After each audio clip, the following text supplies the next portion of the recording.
बहुत समय पहले की बात है।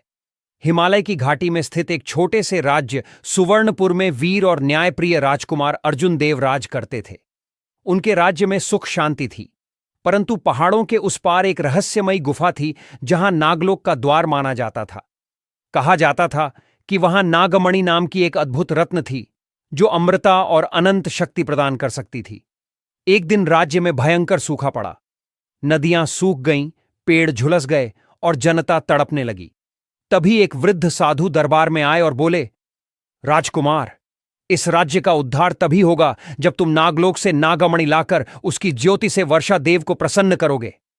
राजकुमार अर्जुन देव ने बिना एक पल गंवाए अपने प्रिय घोड़े केतक पर सवार होकर यात्रा आरंभ की। परंतु नागलोक की रक्षा अहिरावण, एक क्रूर अर्धमानव अर्धसर्प राक्षस करता था, जिसने नागमणि पर श्राप लगाया था, जो कोई इसे छूने आएगा वह पत्थर बन जाएगा। घने अंधेरे जंगलों, तेज बहती नदियों और बर्फीली चोटियों को पार करते हुए अर्जुन देव उस गुफा तक पहुंचे। जैसे ही उन्होंने अंदर कदम रखा, पूरा स्थान चमक उठा। दीवारों पर सांपों के आकार के नीलम और पन्ने जड़े थे। गुफा के बीचों बीच चमक रही थी नागमणि, जिसकी रोशनी से मानो रात भी दिन बन गई थी।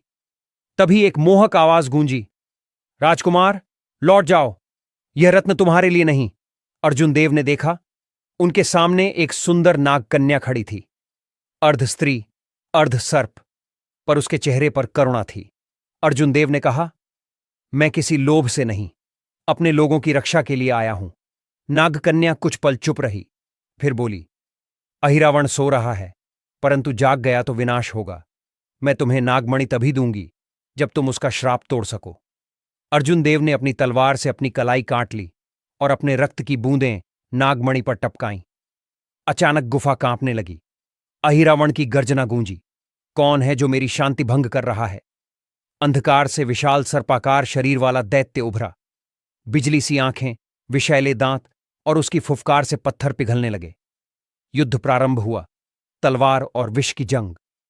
अर्जुन देव घायल हो गए, परंतु उन्होंने पूरी शक्ति से नागमणि को ऊपर उठाया और मंत्रोच्चारण किया।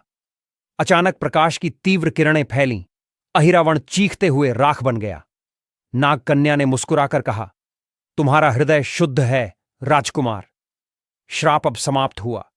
यह नागमणि तुम्हारे राज्य में सुख और वर्षा लाएगी।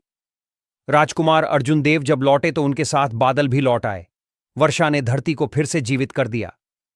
किंतु उस दिन से हर वर्ष वर्षा की पहली बूंद गिरते ही एक चमकीली सर्प आकृति आकाश में दिखती।